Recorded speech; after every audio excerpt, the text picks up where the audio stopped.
আজকের এই আলোচনাটি এই সপ্তাহে একজনের প্রশ্ন দ্বারা অনুপ্রাণিত। একজন আমার কাছে এসে বলল, বাল্যকাল থেকে আল্লাহ আজ্জা জাল্লার সাথে তার গভীর সম্পর্ক ছিল। খুব অল্প বয়স থেকে সে আল্লাহর নিকট দোয়া করত, এমনকি কিশোরী বয়সেও তাহাজ্জুদ পড়ত, এমনকি কিশোরী বয়সেও যখনই সে আল্লাহর নিকট কিছু চাইতো আল্লাহ তাকে তা দিত। এই ব্যক্তির আসলে খুব কঠিন এক জীবন ছিল। অল্প বয়সে বাবাকে হারান, কোনো ভাই নেই, এই বোন খুবই একাকিত্বের জীবন কাটিয়েছেন এবং সিদ্ধান্ত নিয়েছেন সত্যিকার অর্থে আল্লাহর উপর তাওয়াক্কুল করে থাকবেন। যখন সে এভাবে বড় হতে শুরু করলো, সে দেখতে লাগলো যখনই সে আল্লাহর কাছে কিছু চাইতো আল্লাহ অলৌকিকভাবে তার সকল প্রার্থনার জবাব দিত। যখনই সে আল্লাহর কাছে কিছু চাইতো আল্লাহ কখনো তার দুয়ার জবাব না দিয়ে থাকেননি। এভাবে সে আল্লাহর উপর নির্ভরতা এবং নৈকট্য বাড়িয়ে তোলে। যখনই তার কিছু দরকার হতো সে 2 রাকাত নামাজ পড়ে আল্লাহর কাছে তা চাইতো। তো তার আসলেই আল্লাহর সাথে খুব সুন্দর একটা কানেকশন ছিল। তাহলে এখানে প্রশ্ন কোথায়? প্রশ্ন আসে এই ব্যাপারটা থেকে যে সম্প্রতি তার জীবনে সে অপ্রত্যাশিত কিছু কঠিন সমস্যার মুখোমুখি হয়।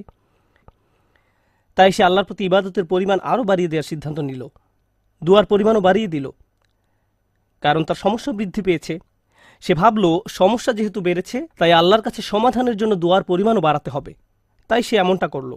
সে এত বেশি নামাজ পড়লো, এত বেশি পরিমাণে রোজা রাখলো যে জীবনে কখনো এত রোজা রাখেনি। আল্লাহর কাছে কাকুতি মিনতি করত, কান্নাকাটি করত, যেভাবে সে পূর্বে কখনো করেনি। কিন্তু সমস্যা আরো খারাপ হতে থাকলো, পরিস্থিতির কোনো উন্নতি হচ্ছে না। তখন সে মনে মনে ভাবতে লাগলো, মনে হয় আল্লাহ আমার উপর খুশি নয়, কারণ আগে আমি দোয়া করতাম আর সব দোয়ার উত্তর পেতাম। আমার আগে তো এই সমস্যা ছিল না। যখনই আমার কিছু দরকার হতো আল্লাহর দিকে ফিরতাম আর আল্লাহ আমার সমস্যার সমাধান করে দিতেন। কিন্তু এখন আমি দোয়ার পর দোয়া করেই যাচ্ছি, আল্লাহর কাছে ভিক্ষা চেয়েই যাচ্ছি, আমার সমস্যার কোনো সমাধান হচ্ছে না, শুধু আরও খারাপ হচ্ছে। এর কারণ কি হতে পারে? তার মাথায় এই ধারণা ঘুরতে থাকলো, নিশ্চয়ই আমি ভুল কিছু করেছি। আল্লাহ আর আমার দুয়ার জবাব দিচ্ছেন না, কারণ কোনো কারণে আমি অযোগ্য হয়ে পড়েছি। আল্লাহর ভালো মানুষের তালিকায় আমি আর নেই। আমি এই খুতবা দেওয়ার সিদ্ধান্ত নিয়েছি কারণ সমাজে এই ধরনের চিন্তা খুবই কমন, যা একজন মানুষের মাথা নষ্ট করে দিতে পারে। আমরা দোয়া করি আর আমরা আশা করতে থাকি আল্লাহ আজ্জা জাল্লা আমাদের একটা উত্তর দিবেন, আল্লাহ আমাদের সমস্যা সমাধান করে দিবেন। মূলত 2 ধরনের দোয়া আছে আমাদের অধিকাংশের জন্য। আমি এমন দোয়া সম্পর্কে কথা বলছি যা আমরা নিজেদের জন্য করি। এক প্রকার দোয়া হলো আমরা আমাদের বর্তমান সমস্যা সমাধানের জন্য দোয়া করি। আমাদের সমস্যা আছে, কিছু পরিস্থিতিতে আটকা পড়ে গেছি, আমরা চাই আল্লাহ আমাদের আরও খারাপ কোনো সমস্যায় পড়ে যাওয়া থেকে রক্ষা করুন, আমাদের ভালো যা আছে তা যেন তিনি রক্ষা করেন, ইত্যাদি। আর অবশ্যই আমরা আমাদের ভবিষ্যতের জন্য দোয়া করি, আমরা নিজেদের জন্য দোয়া করি, সন্তানদের জন্য দোয়া করি, এখন সবকিছু ভালো আছে, ইয়া আল্লাহ এভাবেই যেন থাকে। এই ধরনের দোয়াগুলো আমরা নিজেদের জন্য করে থাকি। যে বিষয়টির উপর আজ গুরুত্বারোপ করতে চাই, আগের একটি খুতবা এটা নিয়ে আমি কথা বলেছিলাম, কিন্তু আজকের খুতবাটি কিছুটা ব্যতিক্রম। এই জন্যই আমি মরিয়ম সালামুন আলাইহাকে বাছাই করেছি। শুরুতে সবাইকে একটা ব্যাপার স্মরণ করিয়ে দিতে চাই, আপনার দুয়ার উত্তর তাৎক্ষণিকভাবে পাওয়া যাক বা না যাক, এর সাথে আল্লাহ আপনার উপর সন্তুষ্ট আছেন কি না তার কোনো সম্পর্ক নেই। এর কোনো সম্পর্ক নেই তার সাথে। এই দুইটার মাঝে কোনো সংযোগ নেই। আর যদি কোনো সংযোগ থাকতো তাও আপনি জানতেন না। কারণটা কি? আপনারা জানেন, আমরা সবাই জানি নূহ আলাইহিস সালামের কথা, যিনি খুবই স্নেহময়ী পিতা ছিলেন। তিনি দাওয়াত দিয়েছেন 950 বছর যাবত। কল্পনা করতে পারেন? আপনাদের কি মনে হয় তিনি তার সন্তানের জন্য দোয়া করেছেন? তিনি তার স্ত্রীর জন্য দোয়া করেছেন? নাকি তাদের ব্যাপারে কোনো পরোয়া করেননি? যিনি তার জাতির জন্য এতটা যত্নশীল হতে পারেন, তারা তাকে থুতু নিক্ষেপ করেছে, অপমান করেছে, তারপরেও তিনি আবারও তাদের কাছে গিয়েছেন। এভাবে 950 বছর যাবত। আপনাদের কি মনে হয় তিনি নিজের ছেলেকে উপেক্ষা করেছেন, নিজের স্ত্রীর কথা ভুলে গেছেন? তিনি তাদের জন্য বছরের পর বছর দোয়া করে গেছেন, তারা নিজেদেরকে পরিবর্তন করেনি। ব্যাপারটা কি এমন নয়? তিনি কি নিজেকে এভাবে দোষ দিয়েছেন যে মনে হয় আমার দাওয়াতটা ঠিকমতো হয়নি, তো আমার আর দোয়ার প্রতি কোনো গুরুত্ব দিচ্ছেন না? আলোচনাটা এভাবে শুরু করার কারণ হলো, ওই মানুষগুলো আমাদের চেয়ে অনেক উত্তম ছিলেন, তাদেরও একই রকম সমস্যা ছিল। এখানে এমন অনেক পিতামাতা আছেন যারা সন্তানদের জন্য প্রতিনিয়ত দোয়া করে যান, কিন্তু তারা দেখেন সন্তানরা ধর্ম ছেড়ে চলে যাচ্ছে, তারা অন্ধকার পথে হারিয়ে যাচ্ছে, আর তারা এটা নিয়ন্ত্রণ করতে পারছে না। নিয়মিত দোয়া করে যাচ্ছেন, কিন্তু দোয়ার কোনো উত্তর দেখা যাচ্ছে না। ফলে তারা হতাশ হয়ে পড়ছেন, আমি কি ভুল কিছু করেছি? আল্লাহ কেন উত্তর দিচ্ছেন না? আরে আপনি তো একা এমন পরিস্থিতিতে পড়েননি। আমাদের রসুল সাল্লাল্লাহু আলাইহি সাল্লাম প্রচুর দোয়া করেছেন। আপনার কি মনে হয় না যে তিনি তার চাচার জন্য দোয়া করেছেন, তার পরিবারের জন্য দোয়া করেছেন? আপনার কি মনে হয় না তিনি আবু লাহাবের কথা বিবেচনায় নেননি?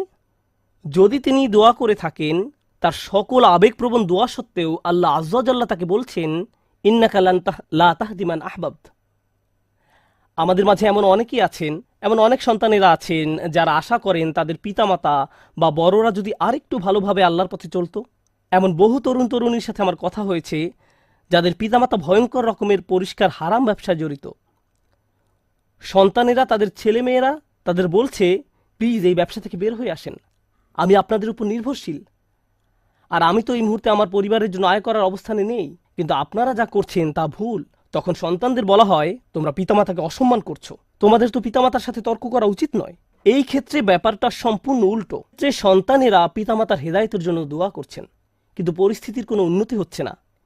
এর বাহিরেও কারো হয়তো ভয়ঙ্কর অসুস্থতা দেখা দিতে পারে, স্বাস্থ্য সংক্রান্ত চরম দুর্দশাও আসতে পারে, অথবা চাকরি খুঁজে পাচ্ছেন না, অর্থনৈতিক সমস্যায় আক্রান্ত, আর আপনি আল্লাহর কাছে দোয়া করে যাচ্ছেন, মনে মনে বলছেন, আমি তো গত বছর ইতিকাফও করেছি, আমি দোয়া করেই গেছি, সারা রাত সিজদায় পড়েছিলাম, এরপরেও আমার সমস্যা রয়ে গেছে, এরপরেও কোনো সমাধান আসেনি। সবার আগে আমি আপনাদের সবাইকে মনে করিয়ে দিতে চাই যে নবীরা, তাদের সকলেই, আমাদের বহুকাল পূর্বে যারা এসেছিলেন, আল্লাহ অনবরত তাদের দোয়ার কথা কোরআনে উল্লেখ করেছেন, তাদের সমস্যাগুলোর কথাও কোরআনে বারবার উল্লেখ করেছেন।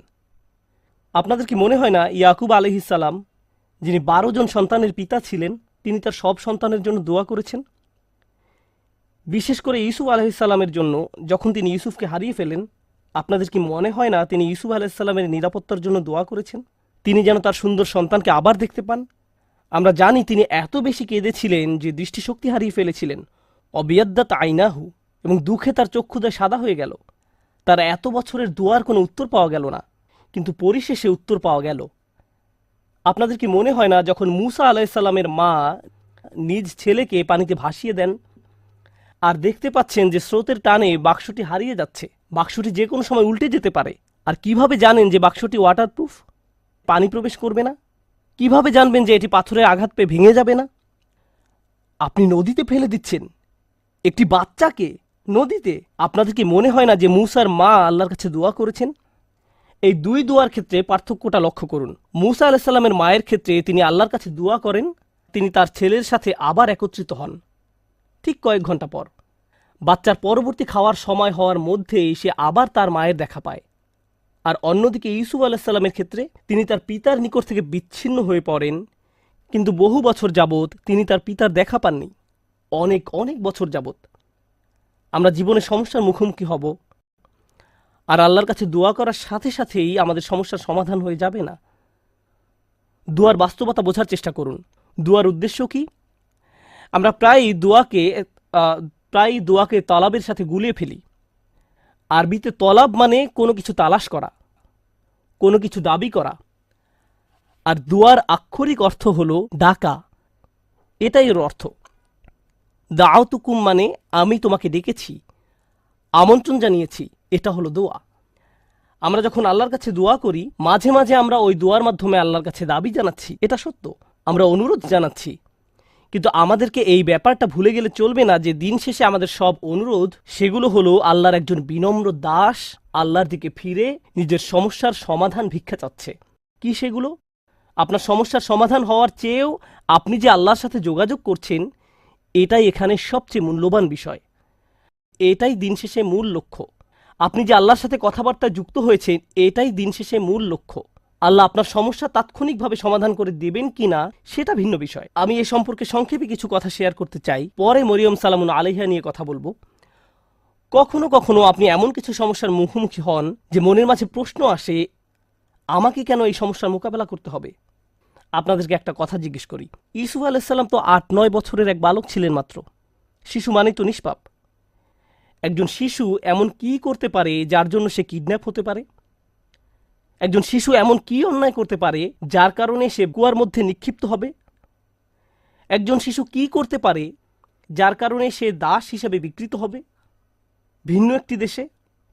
আর তিনি প্রাপ্তবয়স্ক হওয়ার পর কি অন্যায় করেছেন যার কারণে তাকে কারাগারে নিক্ষিপ্ত হতে হবে মিথ্যা একটা অভিযোগে?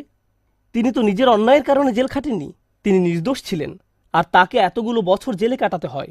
তাকে জীবনে এমন সব পরিস্থিতির ভেতর দিয়ে যেতে হয়, অন্য কারো এমন হলে বলতো, ভাই জীবন অন্যায্য। কি বা করার আছে, জীবন অন্যায্য। কিন্তু একজন বিশ্বাসীর ক্ষেত্রে কি হয়? সে শুধু বলে না যে জীবন অন্যায্য, সে বলে আল্লাহ অন্যায্য। নাউজুবিল্লাহ। আর আল্লাহ সূরা ইউসুফে বলছেন, আল্লাহু গালিবুন আলা আমরিহি, আল্লাহ তার সকল কাজের তত্ত্বাবধান করছিলেন। ইউসুফের জন্য যত সিদ্ধান্ত নেওয়া হয়েছিল আল্লাহ তার সবগুলোতে প্রভাব রেখেছিলেন। কিভাবে? কখনো কখনো আমি আপনি এমন কিছু সমস্যার মুখোমুখি হব, আল্লাহ জানেন ভালো কিছু সামনে আছে। কখনো কখনো ভালো যা কিছু আসছে তা আপনার নিজের জন্য, আবার কখনো বা অন্য কারোর জন্য,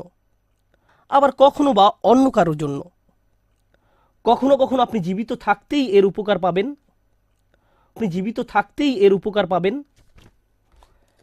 আর কখনো কখনো এই উপকার আসবে আপনি আল্লাহর কাছে ফিরে যাওয়ার পর। ইউসুফ আলাইহিসসালামের ক্ষেত্রে কি হয়েছিল? একজন পিতা তার সন্তান থেকে বিচ্ছিন্ন হয়ে পড়েন। কিন্তু চিন্তা করে দেখুন, তাকে যদি কিডন্যাপ করা না হতো তাহলে তিনি কুয়ায় নিক্ষিপ্ত হতেন না। তিনি যদি কুয়ায় না পড়তেন তাহলে কোনোদিন মিশরে গিয়ে পৌঁছাতেন না। আর মিশরে কোনোদিন না গেলে তিনি জেলে নিক্ষিপ্ত হতেন না। আর যদি জেলে না যেতেন তাহলে জেলের ওই দুই লোকের সাথে তার কোনোদিন সাক্ষাৎ হতো না যাদের স্বপ্নের তিনি ব্যাখ্যা দিয়েছিলেন। ওই দুই ব্যক্তির সাথে যদি তার কোনোদিন দেখা না হতো, তাদের একজন বেঁচে যায় এবং রাজার খেদমতে নিয়োজিত হয়। আর যখন রাজা একটি স্বপ্ন দেখলেন, ওই ব্যক্তি তাহলে কোনোদিন বলতেন না যে হ্যাঁ, আমি এক লোকের কথা জানি যে আপনার স্বপ্নের ব্যাখ্যায় সাহায্য করতে পারবে। স্বপ্নটা কি ছিল? দেশে 7 বছর হবে প্রাচুর্যের, আর পরবর্তী 7 বছর দেশে কোনো ফসল ফলবে না, কোনো উৎপাদন হবে না, মানুষ দুর্ভিক্ষে মারা যাবে। যদি ইউসুফ জেলে না যেতেন আলাইহিসসালাম এবং তাকে মুক্তি দেওয়া না হতো ওই স্বপ্নের ব্যাখ্যা করার জন্য সেই সময়, তাহলে দেশ অর্থনৈতিক, ফাইন্যান্সিয়াল এবং সামাজিক এক দুর্যোগে পতিত হতো। লক্ষ লক্ষ শিশু দুর্ভিক্ষে মারা যেত। একজন শিশু কষ্ট স্বীকার করলো কয়েক বছরের জন্য। এক শিশুর কষ্ট স্বীকারের ফলে আল্লাহর পরিকল্পনা ছিল অগণিত পরিবারকে অনাহারে সন্তান হারানোর বেদনা থেকে রক্ষা করবেন। এই পরিকল্পনার কারণে ইউসুফ আলাইহিসসালাম জেল থেকে ফিরে এসে স্বপ্নের ব্যাখ্যা করলেন এবং অর্থ মন্ত্রণালয়ের দায়িত্ব নিলেন। আমার এক বন্ধুর নাম হয়তো আপনারা শুনে থাকবেন, তার নাম রবার্ট ডেভিলা। আমি ওই বোনকে তার সম্পর্কে জিজ্ঞেস করেছিলাম। সে বলল সে তার কথা শুনেছে। সে তার শরীরের কোনো অংশ নাড়াতে পারে না, শুধু মুখমণ্ডল ছাড়া। সে কি এমন অন্যায় করেছে যার কারণে এমন পরিস্থিতি? কিছুই না। কিন্তু কত মানুষ ইসলাম গ্রহণ করেছে তার এই অক্ষমতার দরুন। কত শত মানুষ এই ঘটনার কথা শুনে আল্লাহর পথে ফিরে এসেছে। কত শত মানুষ আল্লাহর প্রতি অকৃতজ্ঞ ছিল, যদিও তারা মুসলিম ছিল, কিন্তু নামে মাত্র মুসলিম ছিল, এবং সিদ্ধান্ত নিল যে আল্লাহর কাছে আত্মসমর্পণ করবে। কারণ ওই মানুষটি একটি বিছানায় শুয়ে আছে। তার কষ্ট, দুর্ভোগ লক্ষ লক্ষ মানুষের জন্য হেদায়েতের কারণে পরিণত হলো। বুঝতে পারছেন? কখনো কখনো আমি আপনি কষ্টকর অবস্থায় পতিত হই, যা আসলে খুবই সামান্য, এমন অসংখ্য কল্যাণ আর এমন অসংখ্য উপকারের জন্য, যা হয় এখন আমার কাছে আসবে, নতুবা আল্লাহর কাছে ফেরত যাওয়ার পর আমি এর উপকার ভোগ করব। সুতরাং আমাদের দোয়া কোনো কিছু অর্ডার করার মতো নয়। যখন ওই বোন আমাকে তার সমস্যার কথা বলছিল, সাথে সাথে আমার মরিয়ম সালামুন আলাইহার কথা মনে পড়ল। কারণ মরিয়ম সালামুন আলাইহার ক্ষেত্রে এমনকি ছোট বয়সেও তার জন্ম আশ্চর্যজনক। তার জন্মের কথা কোরআনে উল্লেখ করা হয়েছে। খুব বেশি সংখ্যক মানুষের জন্মের কথা কোরআনে উল্লেখ করা হয়নি। মা একটি ছেলে সন্তান আশা করেছিলেন, কিন্তু তার একটি মেয়ের জন্ম হলো। আর আল্লাহ বলেন, ওয়ালাইসা যাকারু কাল উনসা, যার অনেকগুলো গভীর অর্থ রয়েছে। আমি এখন শুধু একটি অর্থ হাইলাইট করছি। এই মেয়েটি অন্য কোনো ছেলের মতো নয়, এই মেয়েটি স্পেশাল।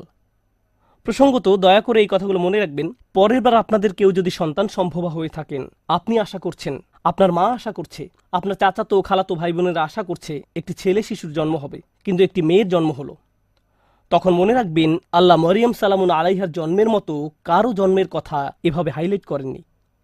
মেয়ে সন্তান পাওয়া সম্মানের, মেয়ে সন্তান পাওয়া আল্লাহর একটি উপহার। মেয়ের জন্ম হলে অসন্তুষ্ট হওয়া আসলে মুশরিকদের বৈশিষ্ট্য।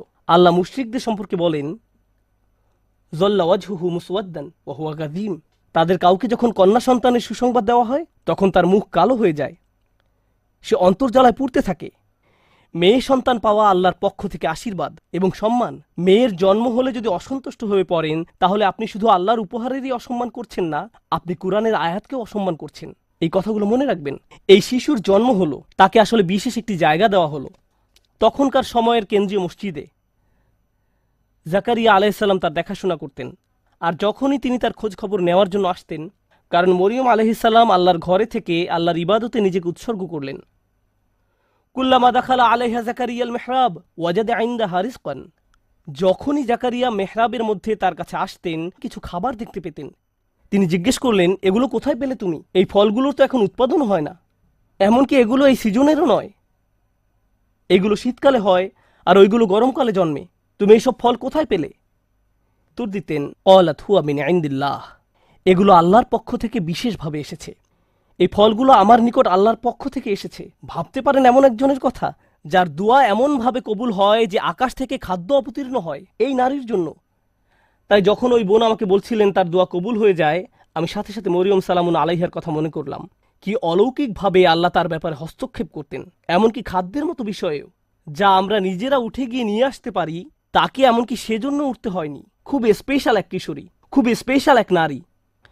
এখন এই নারী সম্পর্কে যে ব্যাপারটি আজকে গুরুত্ব দিয়ে তুলে ধরতে চাই তা হলো, একদিন তার নিকট এক ফেরেশতার আগমন ঘটল। ফেরেশতা বলল সে একটি বাচ্চার মা হতে যাচ্ছে। তার মাথায় প্রথমে আসলো, আমি তো বিবাহিতা নই, আমি মা হব বলে তুমি কি বোঝাতে চাচ্ছ? লাম ইয়ামসাসনি বাশার, আমাকে তো কোনো পুরুষ স্পর্শ করেনি। আমার বাচ্চা হবে বলে তুমি কি বোঝাতে চাচ্ছ? কাযালিকি ক্বালা রব্বুক, আমি দুঃখিত, আমরা এসেছি শুধু সংবাদ জানাতে। এটা হবে কি হবে না সেই ব্যাপারে পরামর্শ করতে নয়। সেই সিদ্ধান্ত ইতিমধ্যে নেওয়া হয়ে গেছে, তুমি একটি বাচ্চার মা হতে যাচ্ছ। এখন তিনি পুরোপুরি আতঙ্কিত, আমি কি করব? তিনি আল্লাহর কাছে ফিরে আশা করতে পারতেন এমনটি যেন না হয়, কিন্তু এটা তো ঘটবেই। আমি আপনাদের জন্য পরের কিছু ঘটনা এখন বর্ণনা করছি, যেন উপলব্ধি করতে পারেন এই নারী কেমন এক কঠিন পরীক্ষায় পড়েছিল। বাচ্চার জন্মের পর তিনি তার নিজ শহরে ফিরে আসলেন। সমাজের সবাই তাকে দেখত দুনিয়া ত্যাগী, আল্লাহওয়ালা নারী হিসেবে। এমন নারী যে আল্লাহর ইবাদতে সবসময় নিয়োজিত থাকে। এমন নারী যাকে তাদের নবী জাকারিয়া আলাইহিস সালাম সমর্থন জানিয়েছিলেন। এমন নারী যিনি জাকারিয়া আলাইহিস সালামের তত্ত্বাবধানে বড় হয়ে ওঠেন। মসজিদের আশেপাশের সবাই সেখানে দাঁড়িয়ে আছেন, আর তিনি একটি বাচ্চা কোলে করে এগিয়ে আসছেন। সবাই তখন একসাথে তাকে অপমানিত করতে শুরু করল। কিভাবে তুমি এমন কাজ করতে পারলে? নিজের কি সর্বনাশ তুমি করে ফেলেছ? পর্দার অপর পাশে আজকের জুমার নামাজে অনেক মহিলা উপস্থিত আছেন। আপনারা জানেন কোনো মুসলিম নারী এমন অবস্থার কথা কল্পনাও করতে পারেন না, যেখানে তিনি একটি বাচ্চা কোলে নিয়ে দাঁড়িয়ে আছেন আর মানুষ বলছে এই বাচ্চা বৈধ নয়। তার পক্ষে এমন ধরনের অপমানের কথা কল্পনায়ও আনা সম্ভব নয়। আর আমাদের পুরুষদেরকেও এই ধরনের অভিযোগের কথা কল্পনা করতে পারবো না। আমাদের বোনদের জন্য, আমাদের মায়ের জন্য, আমাদের মেয়ের জন্য এটা আমাদের চিন্তার বাহিরে। একজন মুসলিমের জন্য আমাদের মান মর্যাদা আমাদের জীবনের চেয়েও মূল্যবান। আত্মমর্যাদার যে চেতনা আল্লাহ আমাদের দান করেছেন তা আমাদের কাছে আমাদের জীবনের চেয়েও বেশি মূল্যবান। আর তিনি জানতেন তিনি যখন নিজের এলাকায় ফেরত যাবেন তখন লোকজন এমন কথাই বলবে। তার পেছনে বলা বলি করলে এক কথা, কিন্তু তারা লোক সম্মুখে তার মুখের উপর বলছে, একেবারে সরাসরি তাকে বলছে তিনি কিভাবে এই সমস্যার মোকাবেলা করলেন। কারণ যত দুয়াই তিনি করেন না কেন, আল্লাহর সিদ্ধান্তে কোনো পরিবর্তন হবে না। আল্লাহ সিদ্ধান্ত নিয়েছেন তাকে এই পরীক্ষার সম্মুখীন হতে হবে, তাকে সমাজের সামনে এভাবে দাঁড়াতে হবে। তখন তিনি কি করলেন? যখন প্রসব বেদনা শুরু হলো, তিনি বলে উঠলেন, ইয়া লাইতানি মিত্তু ক্বাবলা হাযা। তিনি বলে উঠলেন, হায় আমি যদি কোনো রূপে এর পূর্বে মরে যেতাম। আশা করছি সন্তান প্রসবকালে মারা যাব, কারণ সামনে যে অপমান সইতে হবে তার থেকে মৃত্যুর মাধ্যমে সহজে অব্যাহতি পাওয়া যাবে। কুরআনের অন্য কোথাও কারো মৃত্যু কামনা করার কথা উল্লেখ নেই, শুধু এই জায়গায়। একবার চিন্তা করে দেখুন কেন তিনি মৃত্যু কামনা করছেন। আল্লাহ আজ্জা জাল্লা স্বীকার করছেন যে কখনো কখনো মানুষ এমন কঠিন মানসিক আঘাতে জর্জরিত হবে যে মৃত্যু কামনা করে বসবে। এমন পরিস্থিতিতেও মানুষ পড়বে। ঠিক এমনই এক চরম পরিস্থিতিতে তিনি পড়ে গেলেন, আর আল্লাহ এটা স্বীকার করলেন, ইয়া লাইতানি মিত্তু ক্বাবলা হাযা। আমি এটা পড়ার পর প্রচণ্ড ধাক্কা খেলাম। কিভাবে তিনি এমন কথা বলতে পারলেন? জানেন তো আমাদের রাসূলুল্লাহ সাল্লাল্লাহু আলাইহি সাল্লাম বলেছেন, লা ইয়াতামান্না ইয়ান্না আহাদুকুমুল মাউতা। তোমাদের কেউ যেন মৃত্যুর আকাঙ্ক্ষা না করো। তোমাদের মৃত্যু কামনা করা উচিত নয়। কেউ কখনো সহজে মৃত্যু কামনা করে না, কিন্তু তিনি এখানে মৃত্যু কামনা করছেন কেন? এটা অত্যন্ত কঠিন এক পরিস্থিতি, মারাত্মক এক অবস্থা। তো তিনি যে অপমানের সম্মুখীন হতে যাচ্ছেন তা মৃত্যুর চেয়েও খারাপ। তাই তিনি বললেন, ইয়া লাইতানি মিত্তু ক্বাবলা হাযা। এই কথা কোরআনে উল্লেখ করার কারণ আছে। দুনিয়ার এই জীবনে মানুষ অপমানজনক পরিস্থিতিতে পড়বে, থেকে মুক্তির কোনো উপায় চোখে পড়বে না। অনেককে তাদের পরিবারের সম্মুখীন হতে হবে, মিথ্যা অপবাদের সম্মুখীন হবে, অতীতের কোনো ভুলের মোকাবেলা করতে হবে, কে জানে তাদের এমন ধরনের মানসিক আঘাতের মোকাবেলা করতে হবে, তখন তারা মরিয়ম সালামুন আলাইহার উদাহরণে সান্ত্বনা খুঁজে পাবেন। কিন্তু তিনি এখানেই থেমে যাননি। তিনি বললেন, ওয়াকুন্তু নাসিয়াম মানসিয়া। নাসিয়ান মানসিয়া খুবই অসাধারণ শব্দ যুগল। তারা বলে ফাল ও ফিল, এবং এই দুইটি ওজন। তারা নিসিও বলে, এক কিরাতে এটাকে নিসিয়ান, অন্য কিরাতে নাসিয়ান পড়া হয়, জিভ এর মতো। আরবি ভাষায় দুই ধরনের শব্দ আছে, জিভ ও মাজবুহ। একইভাবে নাসি এবং মানসি, এই শব্দগুলোর প্রথমটা আসলে ব্যবহৃত হয়, আমি আপনাদের জন্য লিখে এনেছি, ولا يقال للكبش ذبح إلا إذا أعد للذبح। কোনো প্রাণীকে অর্থাৎ কোনো ছাগল বা ভেড়াকে আপনি ততক্ষণ পর্যন্ত জিভ বলবেন না যতক্ষণ না এটি জবাই করার উপযুক্ত হয়। জবাই করা হয়ে গেলে এটাকে বলা হয় জাবিহ, এটাকে বলা হয় মাজবুহ। জবাইয়ের আগে না, আগে বলা হয় জিভ। তিনি দুইটি শব্দ ব্যবহার করলেন, যদি আমি মরে যেতাম, যদি মানুষের স্মৃতি থেকে বিলুপ্ত হয়ে যেতাম, এভাবেই অনুবাদ করা হয়। কিন্তু এখানে যে দুইটি শব্দ আছে সেটা ওনারা ভুলে গেছেন। একটা শব্দ নাসিয়ান, অর্থ আসলে তিনি তো মসজিদ থেকে অনেক দূরে, ঠিক না? তিনি এখন বাড়িতে অবস্থান করছেন না। কেউ যেন কোনোদিন আমাকে মিস না করে, তারা যেন এই প্রশ্নটাই না করে যে মরিয়ম কোথায় গেল। আমি যদি অদৃশ্য হয়ে যেতাম, যদি মানুষের স্মৃতি থেকে বিলুপ্ত হয়ে যেতাম এই মুহূর্তে, কারো যেন কোনোদিন আমার কথা মনেও না হয়। এটা হলো নাসিয়ের অর্থ। চিন্তাও মাথায় না আসে যে এক সময় আমার অস্তিত্ব ছিল। এমন অনেকেই আছে যারা এত কঠিন হতাশা এবং উদ্বেগের ভিতর দিয়ে যায় যে ঘর থেকেই বের হয় না, ফোন রিসিভ করে না, টেক্সট মেসেজের কোনো জবাব দেয় না। তারা এত বেশি মানসিক যন্ত্রণা অনুভব করে যে তাদের ইচ্ছা হয় যদি তারা মানুষের স্মৃতি থেকে বিলুপ্ত হয়ে যেত। কেউ যদি তাদের দরজায় করাঘাত করে, তারা ভাবে যদি তারা আমার কথা ভুলে যেত, হায় যদি আমার কারোর সাথে আর দেখা না হতো। তারা সব কিছু থেকে নিজেকে বিচ্ছিন্ন করে নিজের মাঝেই বসবাস করতে চায়। এর নাম হলো নাসিয়ান। তিনি ইতোমধ্যে আশা করছেন যেন তার মৃত্যু হয়, কেউ যেন তার খোঁজ করতেও না আসে। পরবর্তীতে অনেক বছর পার হয়ে গেলে কেউ যদি না জানে তার কি হয়েছে, মানসিয়ান, ভবিষ্যতেও তার কোনো উল্লেখ কোথাও যেন না থাকে। আমি আশা করছি কেউ যেন এই মুহূর্তে আমার কথা মনে না করে, এবং আমি ভবিষ্যতেও যেন সবার স্মৃতি থেকে সম্পূর্ণ অদৃশ্য হয়ে যাই। আমি এই মহান নারীর পরীক্ষার উপর গুরুত্ব আরোপ করতে চেয়েছি, কারণ ইনি এমন একজন নারী যার দোয়া সাথে সাথেই কবুল হয়ে যেত। তাকে এমনকি খাদ্যও চাইতে হয়নি, তার জন্য ফল ফলাদি এসে উপস্থিত হতো। আর আল্লাহ তাকে এমন পরিস্থিতিতে ফেললেন, আল্লাহ তাকে এমন পরীক্ষায় ফেললেন, এই জন্য না যে আল্লাহ তাকে ঘৃণা করেন, এই জন্য না যে আল্লাহ তার কথা ভুলে গেছেন, এই জন্য না যে আল্লাহ তাকে অপমানিত করতে চান। শেষে দেখা যায় যে এই সমস্ত কিছুর মাধ্যমে আল্লাহ আসলে তাকে সম্মানিত করলেন। আল্লাহ তাকে সম্মানিত করতে চান। কোন অপমানের ভয় তিনি করছিলেন? তার অপমানের ভয় ছিল মানুষ বলবে তুমি বিয়ে ছাড়াই এই সন্তানের মা হয়েছ, তোমার এটা হারাম ছেলে। মানুষ এটাই বলবে। আর জানেন তো বাচ্চার নাম কি ছিল? তার নাম ছিল ঈসা। কোরআনে কোনো নবীর নামের সাথে তার পিতা বা মাতার নাম উল্লেখ করা হয়নি। শুধু ঈসা আলাইহিসসালাম, ঈসা ইবনে মারিয়াম বারবার উল্লেখ করা হয়েছে। ঈসা মরিয়মের ছেলে। কোরআনে কোথাও কি আছে মুহাম্মদ আব্দুল্লাহর ছেলে? কোথাও কি পান ইয়াকুব ইসহাকের ছেলে, ইসহাক ইব্রাহিমের ছেলে, ইউসুফ ইয়াকুবের ছেলে? পেয়েছেন কখনো? না। অনেকবার আল্লাহ এই রসুলকে যখনই সম্মানিত করেছেন, সাথে সাথে তার মাকেও সম্মানিত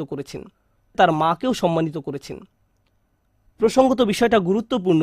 আরবরা যখন ইবনে বলে, বা এমনকি সেমেটিক মানুষরা যখন ইবন বলে, ঠিক পরেই তারা পিতার নাম উল্লেখ করে। তারা পিতার নাম বলে। আপনার নামের শেষাংশ আসে পিতার কাছ থেকে। আল্লাহ এই সাধারণ নিয়মের বাহিরে গিয়ে মানুষকে মনে করিয়ে দিয়েছেন যে তার কোনো পিতা নেই, আর আমি সাধারণ নিয়মের বাহিরে গিয়ে এই মাকে সম্মান দেখাবো। ঈসা ইবনে মারিয়াম। প্রতিবার আল্লাহ এই অপমানের কথা উল্লেখ করেছেন অন্য কারণে। আর এই বিষয়টা বলেই আমি আমার খুতবার সমাপ্তি টানছি। কখনো কখনো আপনার কষ্ট অন্য মানুষের মুক্তির কারণে পরিণত হবে। আপনি সমস্যায় পড়েছেন কারণ এটা আপনার থেকেও বড় কোনো উদ্দেশ্য সাধন করবে, তখন তাদের জন্য সাদাকায়ে জারিয়ায় পরিণত হবেন। আপনার কারণে তারা ভালো কিছু অর্জন করবে।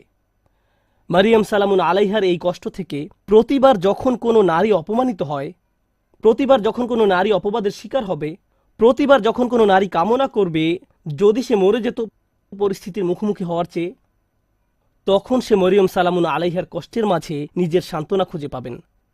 আর যখনই কোনো নারী সান্ত্বনা খুঁজে পাবে, মরিয়ম সালামুন আলাইহার মর্যাদা এতে আবারও বেড়ে যাবে। সুবহানাল্লাহ।